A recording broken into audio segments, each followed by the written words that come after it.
nun's ordination interrupted when the bishop discovers something terrifying. The morning sun filtered through the dense canopy of trees surrounding the convent of Sanctus Gloria, casting dappled light on its imposing stone walls. The convent, a sprawling and ancient structure, stood like a guardian in the heart of the forest, untouched by the passage of time. Its architecture spoke of centuries of devotion, towering spires reaching for the heavens, intricate carvings on its arched entrances, and heavy oak doors that seemed to hum with the whispers of countless prayers. Birds sang softly in the distance, their melodies weaving into the peaceful rhythm of the convent's bells, tolling for morning prayer. Inside the convent, the atmosphere was electric with anticipation. Today was a rare occasion, a moment that would be etched into the history of Sanctus Gloria, the ordination of Sister Alara.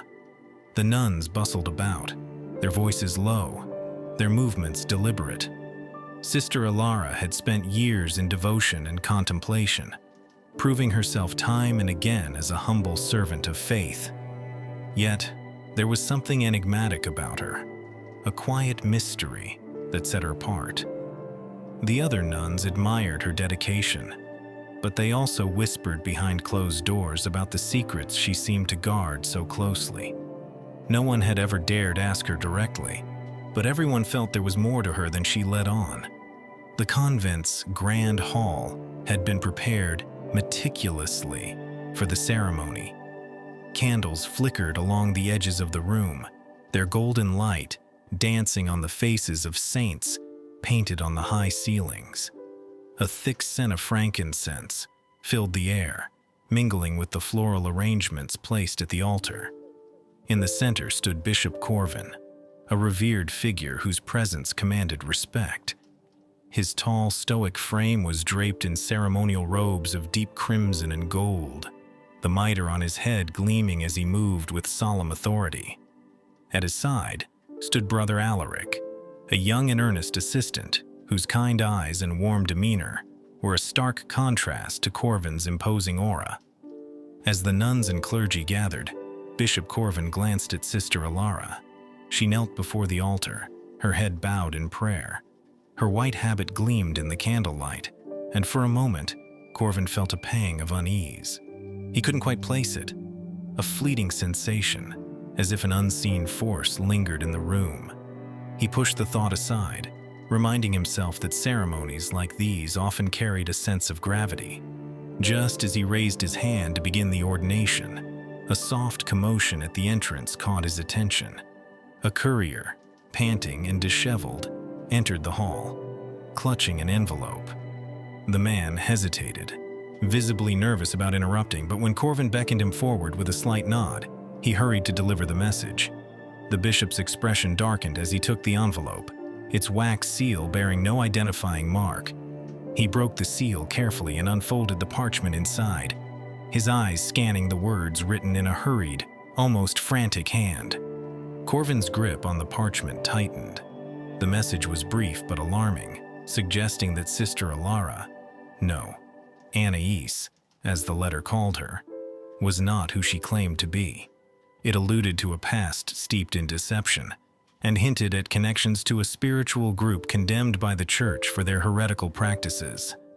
The bishop's mind raced as he reread the words, his unease now fully blossoming into suspicion. He looked again at the woman kneeling at the altar.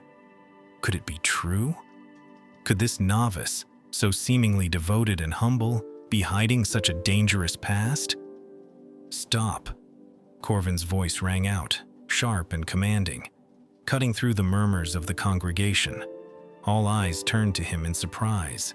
Alara lifted her head, confusion clouding her serene expression. The bishop stepped forward, the letter still clutched in his hand.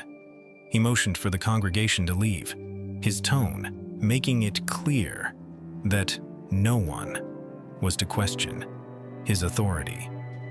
Reluctantly, the nuns and clergy filed out of the hall, whispering among themselves. Once the hall was empty save for Corvin, Alaric, and Alara, the bishop fixed his steely gaze on her. "There is something we must discuss," he said, his voice low but firm. Alara looked at him, her face pale but composed. She did not protest, as Corvin gestured for her to follow him to a smaller chamber adjoining the hall. The room was sparsely furnished, with a simple table and chairs and a crucifix mounted on the wall. Corvin sat across from Alara, Alaric standing nearby, his expression filled with concern. Corvin placed the letter on the table and pushed it toward Alara.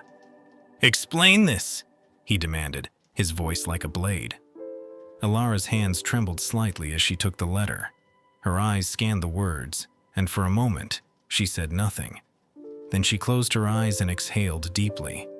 "It is true," she admitted, her voice steady despite the tension in the room. "My name is not Alara. It is Annius." Alaric's eyes widened, but he remained silent, waiting for her to continue. Corvin leaned forward, his expression a mixture of anger and curiosity. "And what else is true?" he asked. "What connection do you have to the group mentioned here?" Alara met his gaze, her own eyes filled with a quiet resolve. "I was once part of them," she said. "The Society of the Veil. They sought to uncover truths that the church deemed forbidden. I did not join them out of malice or rebellion, but out of a desire to understand my faith more deeply. But when I realized their teachings would lead to condemnation, I fled. I sought refuge here, hoping to leave that part of my life behind." Corvin's face remained unreadable, but Alaric spoke up, his tone gentle. "If you left them, why hide your past? Why not come to us with the truth? Would you have accepted me?" Alara asked, her voice tinged with sorrow. "Would anyone here have given me a chance to prove my devotion if they knew where I had come from?" Corvin leaned back in his chair, his mind churning. The letter's warning weighed heavily on him, but he also saw the sincerity in Alara's eyes. If she was lying, she was an exceptional actress. If she was telling the truth, then perhaps she deserved the chance to prove herself. But could he take that risk? "Your past cannot be ignored," Corvin said at last. "If you wish to stay here, you will have to prove that you have left it behind. Your faith will be tested, and your sincerity will be scrutinized. Do you accept these terms?" Alara nodded without hesitation. "I will do whatever is asked of me." Corvin exchanged a glance with Alaric, who gave a small, encouraging nod. "Then so be it," the bishop said, rising from his chair. "Your trials will begin tomorrow. May God guide you." The following day began before dawn, the faint light of the morning barely visible through the mist that clung to the trees surrounding the convent. Alara awoke to the sound of the bell tolling softly, signaling the beginning of her trials. She had barely slept, her mind racing with the weight of her confession and the uncertainty of what lay ahead. Yet, as she donned her habit and stepped into the cool air of the convent courtyard, her heart steadied. Whatever was required of her, she would face it without complaint. Her first task was announced by Bishop Corvin himself. Standing before her in the dim light, his imposing figure seemed even more severe. "You will tend to the convent grounds," he said, his voice firm. "Every corner must reflect the purity we strive for here. You will start with the gardens and finish with the cloisters. There will be no assistance." The gardens of Sanctus Gloria were sprawling, filled with overgrown hedges, tangled vines, and flower beds in desperate need of care. Alara bowed her head in acknowledgement, accepting the challenge without hesitation. As the other nuns moved to their morning prayers, she began her work. Hours turned into the better part of the day as she toiled under the sun. The tasks were grueling. She pulled weeds until her fingers ached, trimmed hedges with precision, and cleared the pathways of debris. The physical effort left her drenched in sweat, her hands blistered and raw. Despite the pain, she found herself lost in the rhythm of the work. Each cut of the shears, each sweep of the broom, felt like a small act of penance, a step toward redemption. By mid-afternoon, Brother Alaric appeared, carrying a small bundle of food and water. His presence was a welcome relief, though she hadn't dared to expect kindness. "You've been working hard," he said, offering her the provisions. "Take a moment to rest." Alara hesitated, but accepted the gesture with gratitude. As she ate, Alaric sat nearby, his expression thoughtful. "You don't have to prove everything in a single day," he said gently.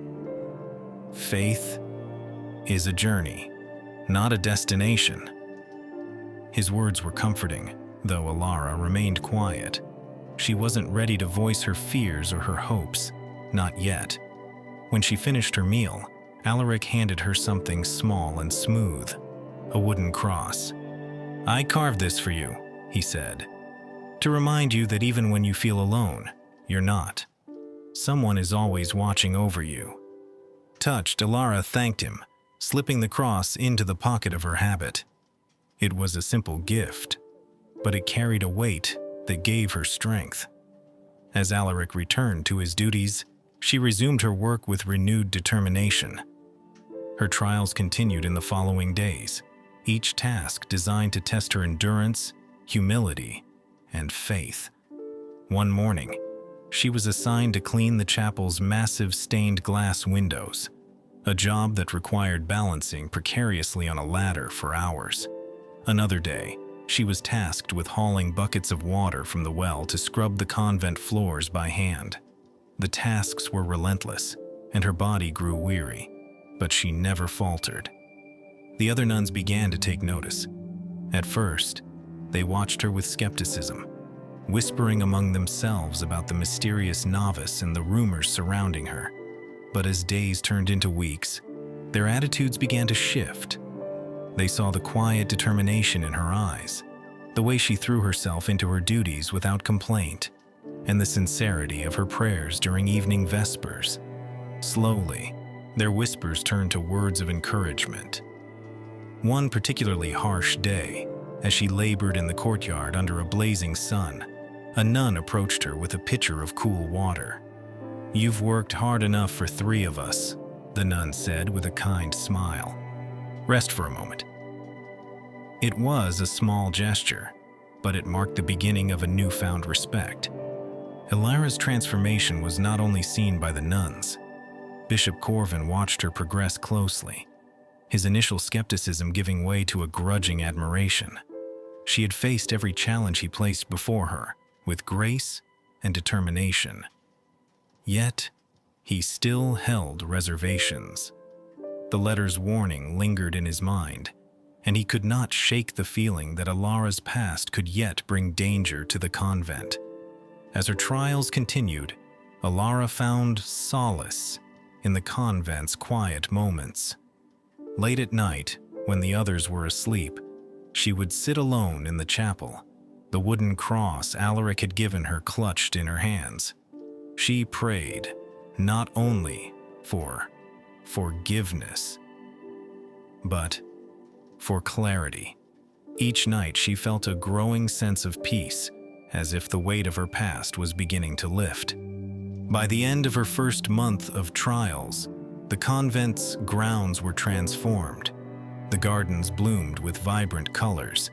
The chapel windows gleamed, and the cloisters were spotless. Alara had proven her dedication not just through her labor, but through the quiet strength she exuded in every task.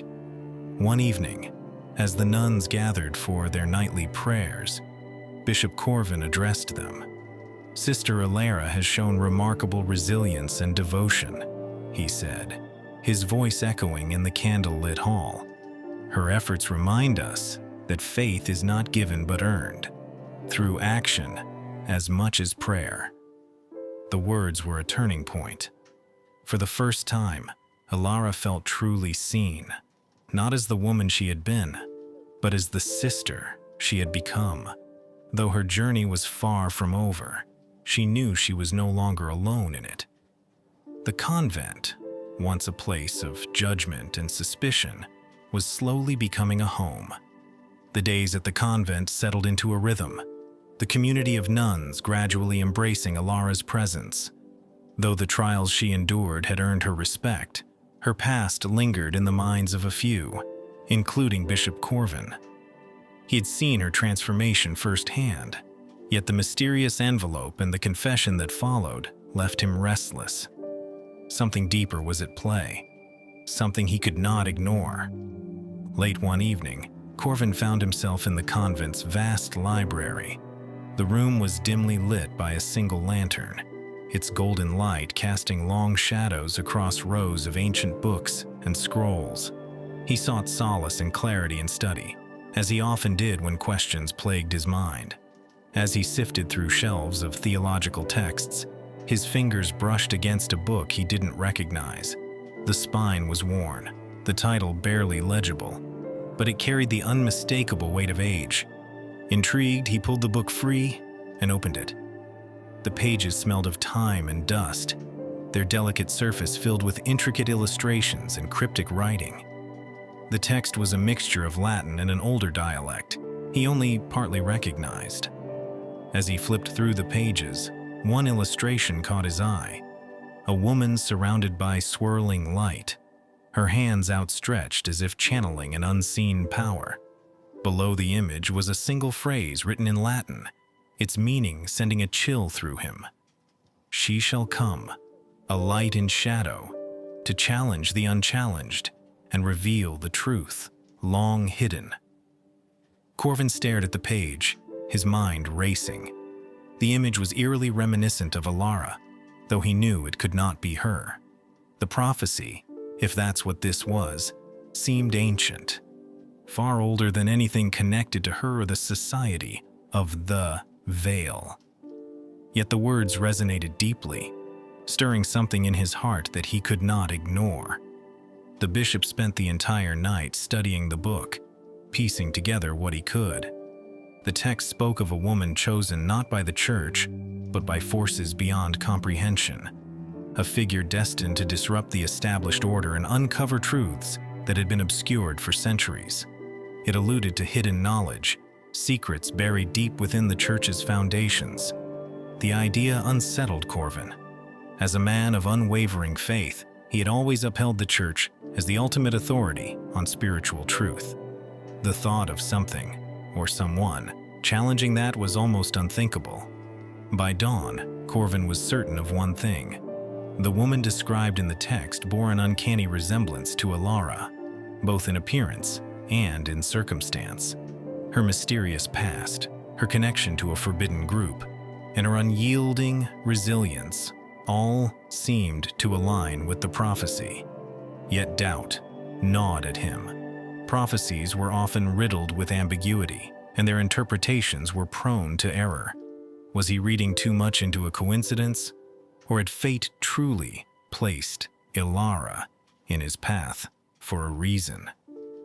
Determined to find answers, Corvin sought out Brother Alaric. The young assistant was tending to the chapel, arranging candles along the altar when Corvin approached. "I need your help with something," Corvin said, his tone heavy with urgency. Alaric looked up, concern flashing in his eyes. "Of course, Your Grace. What is it?" Corvin handed him the ancient book, its pages marked with small scraps of parchment. "This text speaks of a prophecy, a woman who will challenge long-held doctrines and bring hidden truths to light. I fear it may be connected to Alara." Alaric's brow furrowed as he skimmed the passages Corvin indicated. "You believe she is the one described here?" "I don't know," Corvin admitted. "But I cannot ignore the possibility. We must learn more." Together they spent the day poring over the text, cross-referencing it with other documents in the library. Their search led them to an old map tucked within a collection of forgotten manuscripts. The map was crude, its edges frayed, but it clearly depicted the forest surrounding Sanctus Gloria. Marked on it was a location deep within the woods, labeled simply as Lucerna Antiqua, the Ancient Lantern. "What is this place?" Alaric asked, tracing the map with his finger. "A chapel," Corvin replied, "or what remains of one. It was abandoned centuries ago, long before Sanctus Gloria was founded. The text suggests it holds significance to the prophecy." Alaric hesitated. "Do you intend to go there?"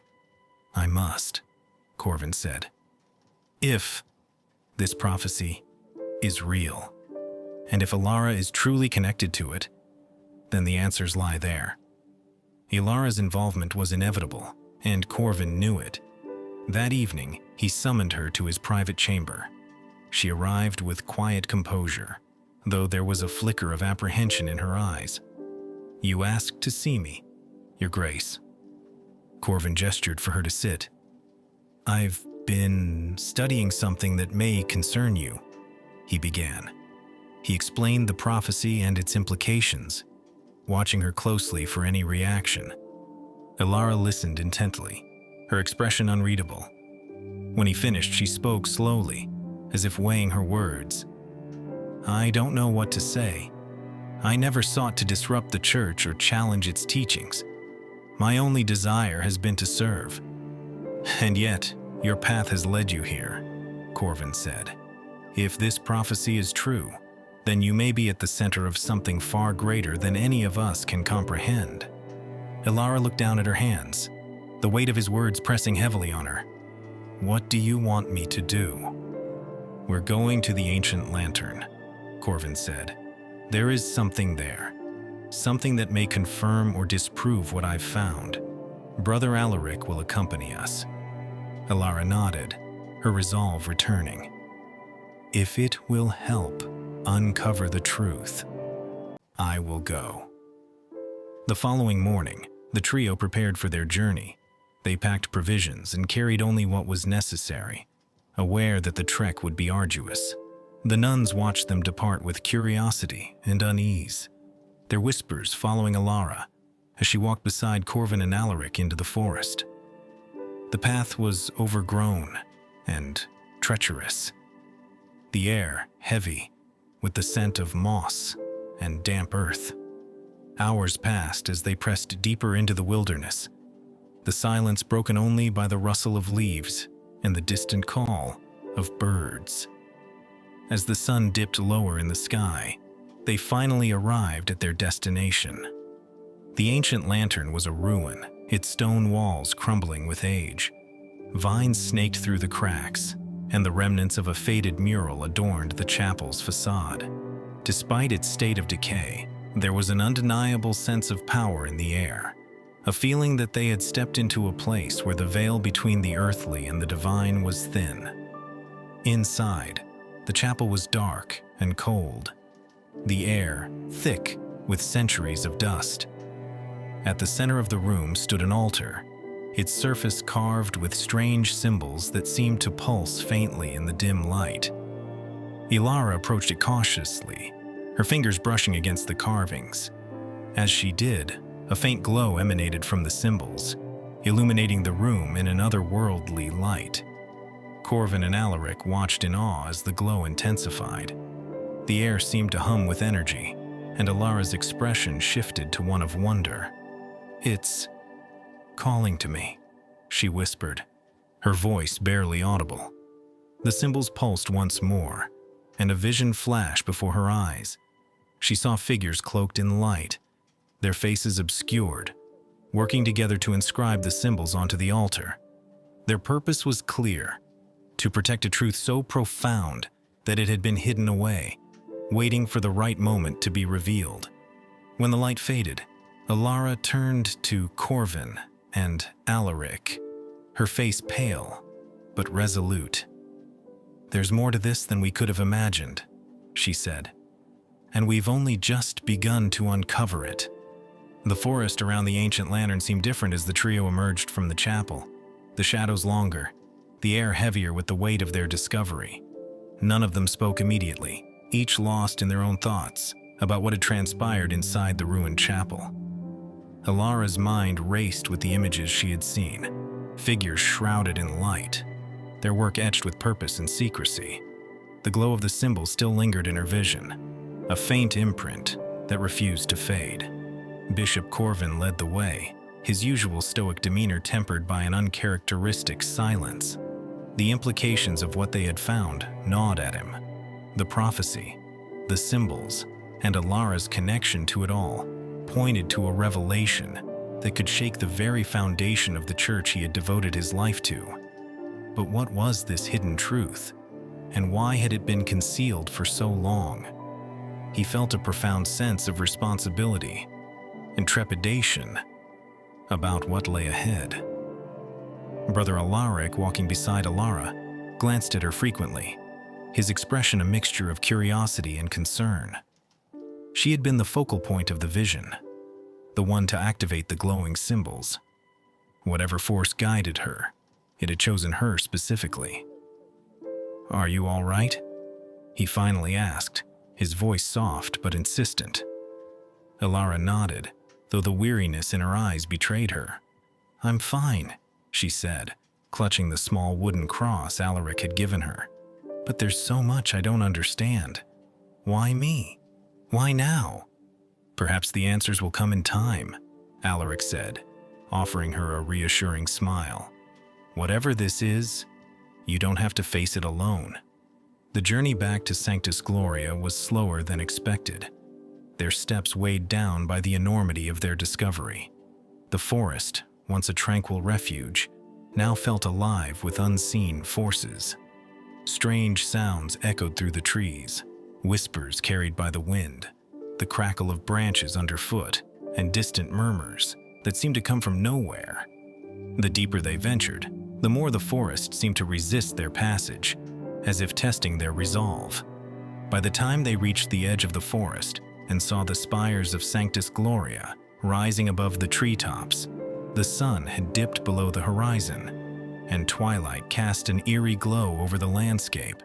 The convent's gates creaked open as they approached, and the nuns inside greeted them with a mixture of relief and unease. Word of their journey had spread, and speculation ran wild. Many wondered what they had found in the ancient chapel, but none dared to ask outright. Corvin gathered the senior sisters in the chapel that evening, sharing only the broad strokes of what they had discovered. "We are on the threshold of something greater than ourselves," he said, his voice steady but laden with gravity. "The truth we seek may challenge everything we know, but we must approach it with faith and courage. For now, this matter is to remain among us." The nuns nodded solemnly, though their eyes betrayed a mixture of fear and curiosity. Alara sat silently among them, her hands clasped tightly in her lap. She felt the weight of their stares, their unspoken questions pressing down on her.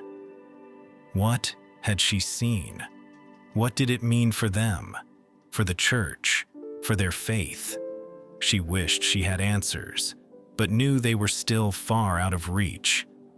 In the days that followed, life at the convent resumed its usual rhythm, but an undercurrent of tension persisted. Corvin spent hours in the library, poring over texts and maps, searching for any clues that could shed light on the symbols and the prophecy. Alaric assisted him, his youthful optimism a steadying presence in the face of Corvin's growing doubts. Meanwhile, Alara threw herself into her duties, seeking solace in the familiar routines of prayer, labor, and quiet reflection. Yet, the peace she sought eluded her. At night, she dreamed of the glowing symbols, the figures in light, and the overwhelming sense of purpose that had filled the chapel. The dreams were vivid and unrelenting, leaving her exhausted and on edge. She confided in Alaric one evening as they walked through the convent gardens, the moonlight casting silvery shadows across the path. "I can't escape it," she admitted, her voice barely above a whisper. "It's like the vision is calling me, urging me to do something, but I don't know what." Alaric listened intently, his brow furrowed. "Maybe it's not about knowing right away," he said. "Sometimes faith means moving forward even when the path isn't clear." His words offered a measure of comfort, but the weight of her role still pressed heavily on her. The prophecy had marked her as a catalyst for change. But change often came with resistance and danger. What if she wasn't strong enough to bear the burden? What if the truth she sought to uncover was more than she or the church could withstand? The tipping point came one evening when Corvin summoned Alara and Alaric to his private chamber. He had uncovered a new piece of information, a passage in an obscure text that referenced a hidden relic, an artifact believed to hold the key to interpreting the symbols in the ancient lantern. The text suggested that the relic was hidden somewhere within Sanctus Gloria itself, concealed by the founders of the convent. "This could be what we've been searching for," Corvin said, his voice tinged with urgency. "If we can find this relic, it may provide the answers we need." The search began immediately. Corvin, Alaric, and Alara combed through the convent, starting with the most secluded and forgotten corners. They searched storerooms, crawl spaces, and the chapel's foundation, their efforts driven by a sense of both hope and desperation. Days turned into nights as they scoured every inch of the convent, their exhaustion mounting with each passing hour. Finally, late one evening, their persistence paid off. Deep within a sealed compartment beneath the chapel's altar, they discovered a small, ornate box. Its surface was covered in intricate carvings similar to the symbols in the ancient lantern. Corvin carefully opened the box, revealing a crystal-like object that seemed to pulse faintly with its own inner light. Alara felt an immediate connection to the relic, as if it were speaking to her on a level beyond words. She reached out hesitantly, her fingers brushing against its surface. The moment she touched it, a flood of images and sensations overwhelmed her. A swirl of light and shadow, a sense of boundless knowledge, and an unshakable certainty that this was only the beginning. The three of them stared at the relic in awe, the weight of its significance settling over them. It was clear that their journey was far from over. The relic had given them a glimpse of the truth, but it also raised new questions and challenges. What they had found was both a blessing and a burden, a light to guide them, but also a fire that could consume them if they weren't careful. As they stood together in the flickering candlelight of the chapel, Corvin spoke with quiet determination. "Whatever lies ahead, we must face it together.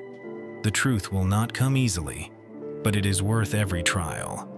We owe it to our faith and to ourselves to see this through."